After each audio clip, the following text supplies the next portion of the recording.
Tom Aspinall, wait, hold on. Hold your horses. Let me ask you this isn't the real thing. Do the same thing that Justin Gaethje did when he beat Tony Ferguson. Took it off, boom. You know the statistics of people who become interim champs that never won titles?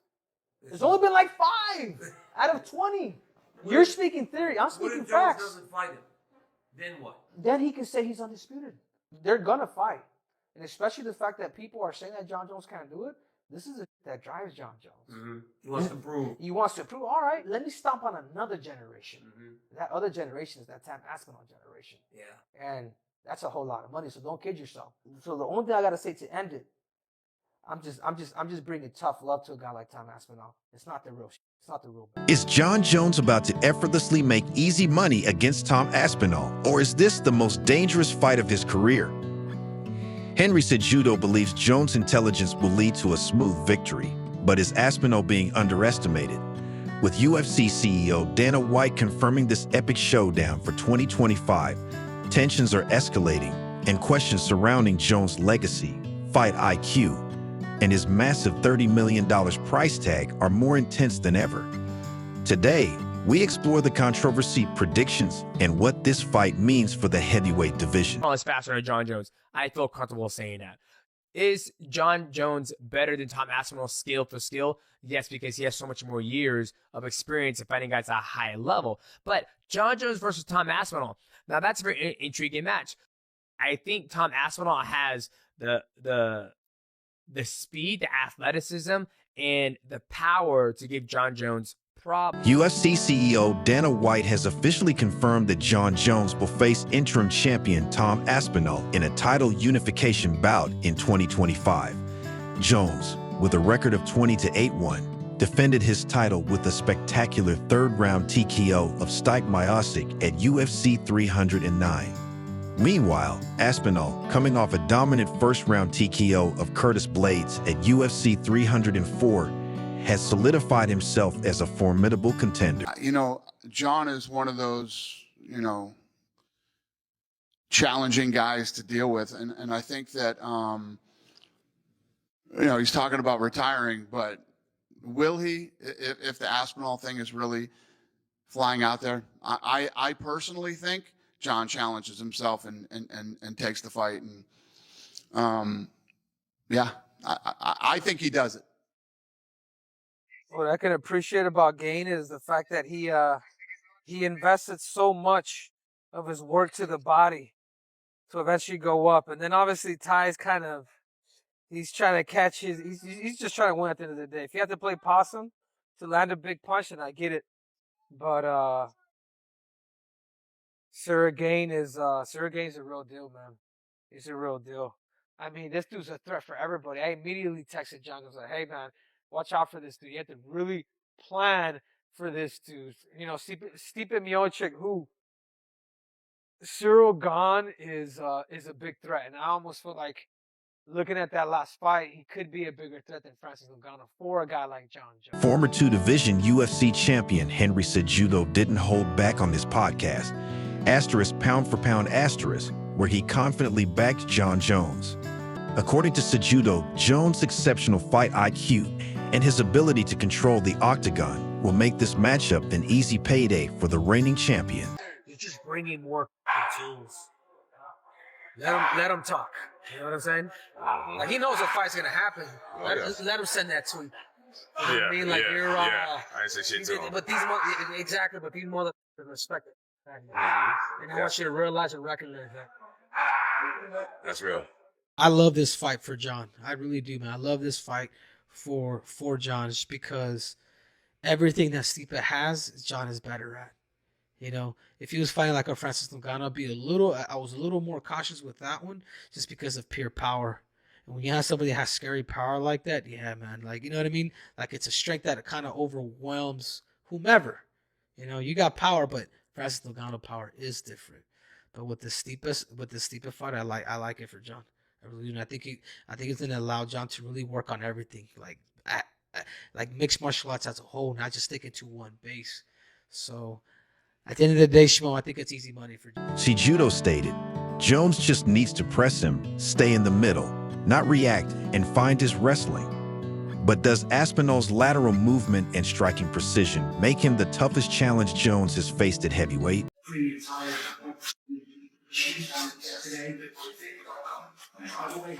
I don't reckon it's good. No, it's not good. Adding fuel to the fire, UFC commentator Joe Rogan recently claimed that Jon Jones is demanding a staggering $30 million to face Aspinall. Although Dana White later debunked the rumor, Jones himself has suggested that he expects to be paid handsomely for the fight. Yeah, or Aspinall. Aspinall. Yeah. I think it's going to be Aspinall. I think they're trying to come to some sort of an agreement. The rumor is that he wants $30 million, and the UFC is going to pay it. Hopefully, I hope they pay it. I agree with him. Him and Pereira would be the Pereira. Yeah. Sorry, would be the fight everyone wants to see.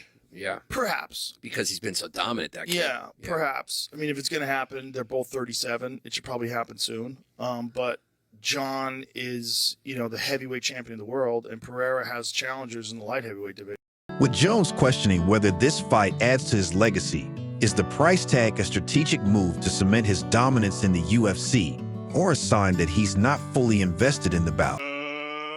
Let's get ready to rumble! Let's get ready to rumble. Let's not forget Tom Aspinall's rise to the top. The interim champion has displayed remarkable speed, power, and composure in the octagon. His first-round TKO of Curtis Blades was a masterclass in precision and aggression. Nobody wants to win like this. Talk me through it.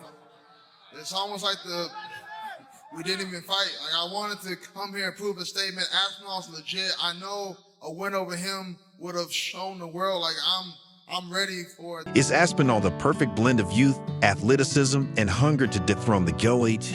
Or will Jones' experience and wrestling neutralize his biggest strengths? This isn't just a fight, it's a battle for legacy.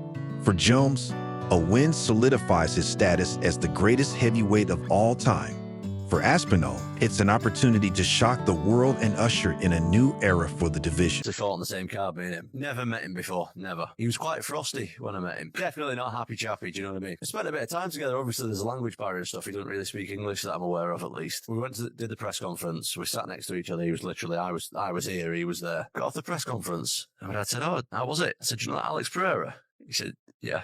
I said, "He thinks he can beat me, you know." And my dad was like, "What do you mean?" "I don't know, I can just tell." He wasn't posturing, he wasn't like trying to intimidate me or nothing.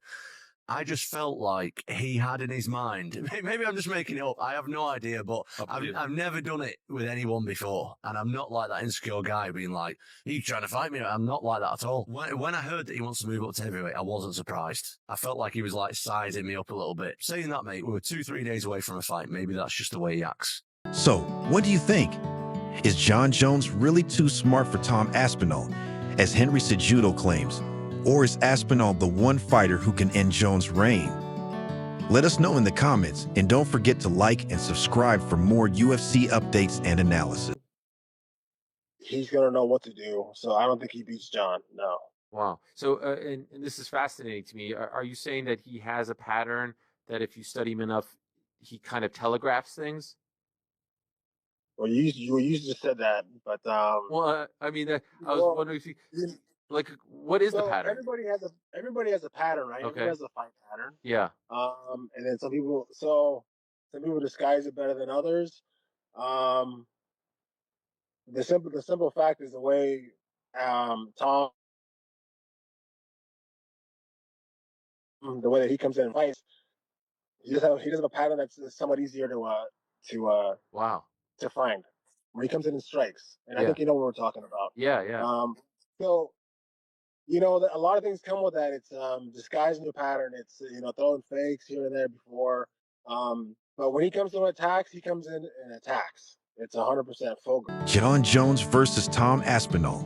The fight every MMA fan is eager to see. But can the British sensation dethrone the greatest of all time? Former UFC heavyweight champion Cain Velasquez doesn't think so. In a stunning revelation, Velasquez breaks down why Aspinall may not stand a chance against Bones. Stay tuned as we explore what makes Jon Jones the most dangerous fighter on the planet, and why Velasquez believes Aspinall's rise could hit a roadblock against the GOAT. I guess the clarifying question then is, if Dana and Hunter do come to you after this fight, they make the figures make sense to you, would you then be open to fighting Tom Aspinall, or are you categorically thinking, he does nothing for me, I will not fight that guy? He does nothing for me. He does nothing for me. If you're a person that wants to see me really challenged, then I get it. 7 years younger, like 35 pounds bigger than me, right? I get it. It's like, wow, this John's so good. We finally found someone way younger and way bigger than him. Let's see how he does it. I get that narrative. But for me, if you were my manager, if you were on my team, why not fight against Pereira, a guy who's the same age as you, and we walk around the same exact size? Business-wise, it makes more sense. Fight I'm going to call him this, fight the nobody that may be more dangerous, or fight the guy with all the accolades who's incredibly dangerous, but it actually will affect your legacy. There's a guy named Tom Aspinall who's the interim heavyweight champion. You think he beats Jon Jones? Do you think he beats Jon? No, I don't think he does. Why not? So me just watching him, I kind of see his pattern a little bit, and his striking, the way he comes in and strikes. I think Jon sees it too. Okay. So I think with that, just because again, he studies, man. He does his homework. You know, he's a master at this. He analyzes things. He studies you over and over again. I think just for that reason, he's gonna know what to do. So I don't think he beats Jon. No. Cain Velasquez, a two-time UFC heavyweight champion, once hailed as the prototype of the perfect heavyweight, has weighed in on the most anticipated fight of 2025, Jon Jones versus Tom Aspinall. Speaking with Ariel Helwani, Velasquez didn't hold back, stating outright, "I don't think Aspinall beats Jon. Just watching him, I can see his patterns in his striking, the way he comes in and strikes. I think Jon sees it too.